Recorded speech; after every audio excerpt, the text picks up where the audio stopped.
Good morning students. आज हम BSc final year का first paper coordinate structure and function में आपके एलिमेंट्री केनाल की बात करेंगे। ये जो है आपका सेक्शन है कंपैरेटिव एनाटॉमी का। इसमें एलिमेंट्री केनाल जो आपके रिप्रेजेंटेटिव एनिमल हैं अलग अलग क्लास के, जैसे सबसे पहले पिसिज, देन एम्फीबिया, एम्फीबियंस के बाद में आपके जो क्लास आती है वह है आपके रेप्टाइल है, रेप्टाइल के बाद में एविज, देन मैमल्स। तो सभी के रिप्रेजेंटेटिव एनिमल्स आपको बताए जा चुके हैं। अब आज जो आपका टॉपिक है एलिमेंट्री केनाल, तो पहले हम सिंपल एलिमेंट्री केनाल क्या होती है के बारे में जान लेते हैं और अलग अलग क्लास के जंतुओं में किस प्रकार की रूपांतरित एलिमेंट्री केनाल आहार नाल पाई जाती है। तो जैसा कि हम सभी जानते हैं कि जंतुओं को जल और पोषण जो है वह सबसे प्राथमिक आवश्यकता होती है। कोई भी कार्य करने के लिए एनर्जी की आवश्यकता होती है और एनर्जी जो है फूड से ली जाती है, और ये जो फूड को लेने का काम है ये एलिमेंट्री केनाल के माध्यम से होता है। तो फर्स्ट हम बात करते हैं कि जो सभी कोऑर्डिनेट्स होते हैं ये है फूड के रूप में, कुछ कार्निवोरस होते हैं, कुछ हर्बीवोरस होते हैं। तो इनकी जो फूड नेचर होता है वह अलग अलग होता है। विभिन्न आवास में रहने वाले जंतुओं में जो भोजन होता है, भोजन वह भिन्न भिन्न प्रकार का होता है और भोजन की प्रकृति के अनुसार ही जंतुओं के जो मुखांग होते हैं और वो आहार नाल में भी भिन्नता पाई जाती है। जल और भोजन आहार नाल द्वारा ग्रहण किए जाते हैं। प्राणी जगत में जंतुओं के आहार के अनुकूल ही आहार नाल और संपूर्ण पाचन तंत्र का विकास अलग अलग तरीके से हुआ है। तो कोऑर्डिनेट्स में पाचन तंत्र में अनेकों विशेषताओं के बावजूद भी आधारभूत समानताएं पाई जाती है, जैसे कि आहार नाल की उपस्थिति, आहार नाल में भोज्य पदार्थों का अवशोषण, भोजन का पाचन, पचित भोज्य पदार्थ का स्वांगीकरण, अपचित भोजन का देह से निष्कासन। आहार नाल के विभिन्न अंग विभिन्न प्रकार के हो सकते हैं, किंतु पाचन तंत्र की जो कार्यकी होती है सभी कोऑर्डिनेट्स में लगभग एक ही प्रकार की पाई जाती है। किसी भी प्राणी की आहार नाल और पाचन तंत्र का जो भाग होता है और उसके अध्ययन करने से पूर्व हम ये जान लें कि वह किस प्रकार के आवास और परिस्थिति में रहते हैं और कौन सा भोजन लेते हैं, तो उनकी जो आहार नाल है उनकी संरचना का हमें आसानी से पता चल सकता है। तो फर्स्ट हम यहाँ पर बात करते हैं कि जो एक रिप्रेजेंटेटिव कोऑर्डिनेट होता है उसमें आहार नाल और उसकी संरचनाएं कैसी कैसी होती है। तो फर्स्ट एंटीरियर जो रीजन होता है उसमें माउथ, माउथ के बाद में आगे ऑइसोफेगस, ऑइसोफेगस संरचना पाई जाती है। Liver, pancreas, rudiment, urinary bladder, ये जो संरचनाएं होती है यह कोऑर्डिनेट्स में पाई जाती है। इसके अलावा जो माउथ होता है यह एक्टोडर्म के द्वारा आवृत हो रहा है, स्टोमोडियम भाग कहलाता है। इसी तरह से ये जिस रीजन में स्टार्ट होता है एलिमेंट्री कनाल स्टोमोडियम, और जो पोस्टीरियर रीजन होता है वह प्रोक्टोडियम कहलाता है। कशेरुकियों में आदि प्रकार के पाचन तंत्र के ज्ञान हेतु कशेरुकियों के भ्रूण में हम पाचन तंत्र का अध्ययन करेंगे। एलिमेंट्री केनाल और डाइजेस्टिव सिस्टम का अध्ययन करने के लिए सबसे पहले कशेरुकियों के जो एम्ब्रियोज होते हैं इनमें किस तरह की आहार नाल पाई जाती है, फिर जब ये अडल्ट में परिवर्तित होते हैं तो कौन से मॉडिफिकेशंस इनमें पाए जाते हैं, यही अध्ययन करेंगे। तो एम्ब्रियोनिक एलिमेंट्री केनाल आर्केन्ड्रोन आरंभिक आहार नाल कहलाती है, जो कि एंडोडर्मी उत्पाद होते हैं। ये छोटे व्रंत द्वारा पीतक थैले से संबंध रहती है और इसमें पीतक भरा होता है। यह भाग मिड गट कहलाता है। इससे पूर्व वाला भाग फोरगट और पश्च भाग हाइंड गट कहलाता है। जो आहार नाल होती है, आहार नाल में निम्न संरचनाएं पाई जाती है, जैसे कि mouth, buccal cavity, pharynx, oesophagus, stomach, intestine पाई जाती है। इंटेस्टाइन जो होती है यह small intestine and small intestine पाई जाती है जिसे छोटी आंत कहते हैं। इसी तरह से बड़ी आंत और अवस्कर में विभाजित होती है। मध्यांत्र के सभी अंगों का जो आंतरिक स्तर होता है वह एंडोडर्मी प्रकृति का होता है, जबकि इनकी जो भित्तियों में उपस्थित संयोजी ऊतक और पेशियां जो होती है वह मीजोडर्म से विकसित होती है। तो यहाँ पर एक ये डायग्राम दिखाया गया है आहार नाल और इसके जो उत्पाद होते हैं डेरिवेटिव कौन से हैं। एंटीरियर रीजन में माउथ है, माउथ के जस्ट पीछे जो माउथ के पीछे कैविटी होती है ओरल कैविटी पाई जाती है।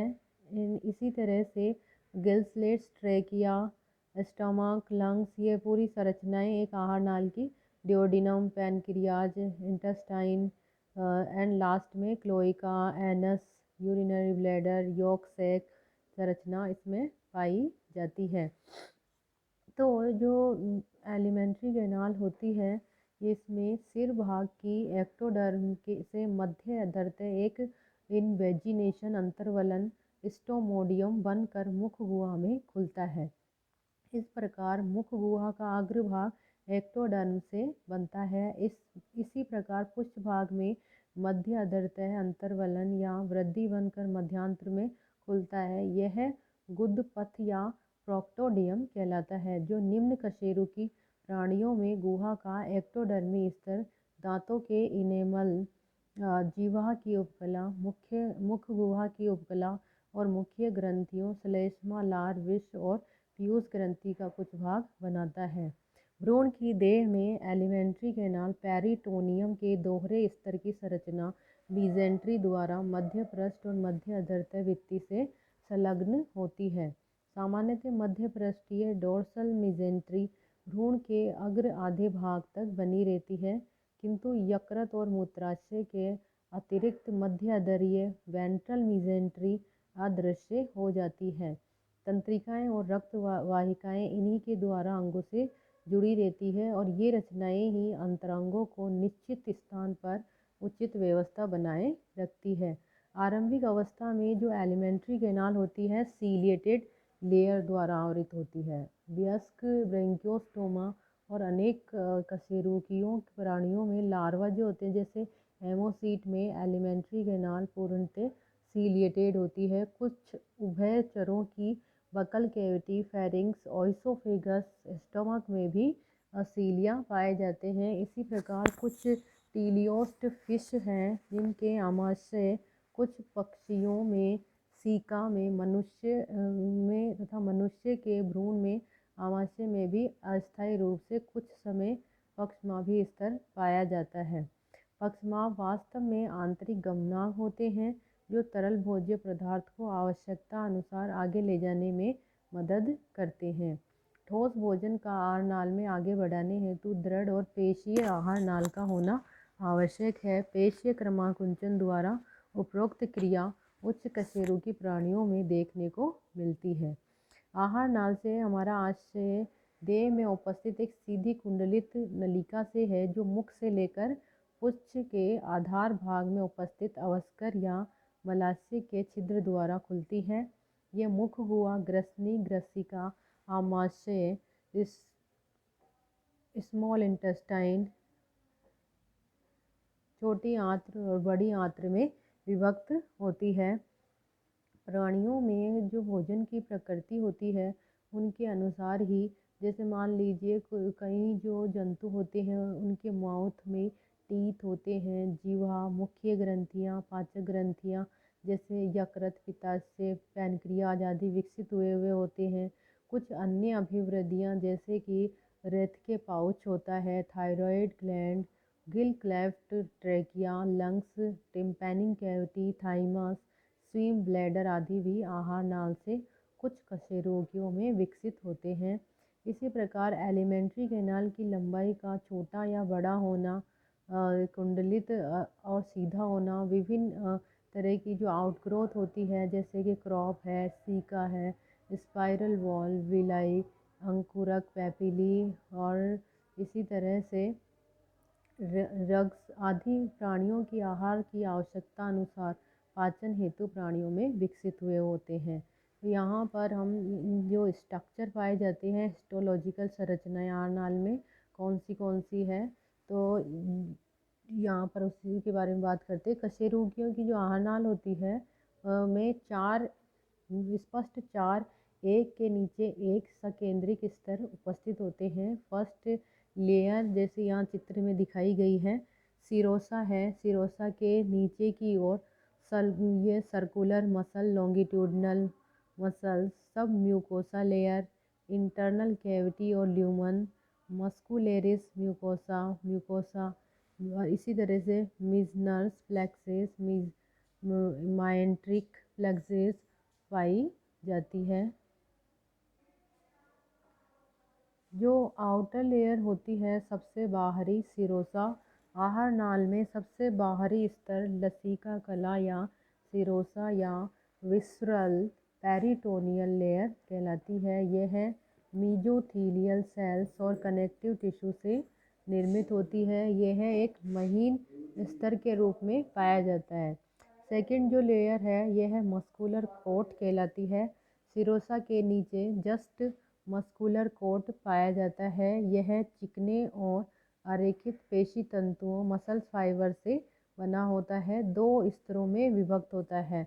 बाह्य जो होता है longitudinal muscle fibre and internal circular muscle fibre होता है। इन दोनों स्तरों के मध्य ऑटोनोमिक गैंग्लियोनेटेड माइंट्रिक प्लेक्सेस उपस्थित होता है। यह इन स्तरों में तालबद्ध संकुचन और आकुंचन क्रियाओं का नियमन करता है, जिससे कि जो भोजन के कण होते हैं उनको आगे आहार नाल में कुंचन की क्रिया के द्वारा पहुंचाया जा सकता है। थर्ड लेयर सब म्यूकोसा, पेशी आवरण के नीचे तृतीय स्तर अध्यश्लेष्मिका से निर्मित होता है। यह प्रत्यास्थ तंतुओं, तंत्रिकाओं, रक्त और लसिका वाहिकाओं और ग्रंथियों और संयोजी ऊतक से बना होता है। फोर्थ लेयर सबसे भीतरी स्तर श्लेष्मिका स्तर होता है। यह पुनः 3 स्तरों में विभक्त होता है।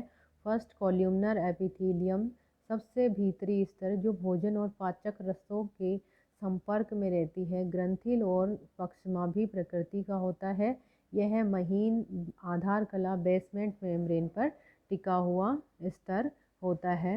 नेक्स्ट जो लेयर है वह है लेमिना प्रोपिया या कोरियम लेयर। यह मध्य का महीन संयोजी ऊतक से बना स्तर होता है, जिसमें ब्लड वेसल्स, लसिका वाहिकाएं और नर्व सेल्स पाई जाती हैं। थर्ड लेयर म्यूकोलेरिस म्यूकोसा, यह भीतर की ओर वर्तुल पेशी सूत्रों और बाहर की ओर अन्य लॉन्गिट्यूडनल मसल से बना महीन स्तर होता है, जो कि म्यूकोसा को सब म्यूकोसा से पृथक रखता है।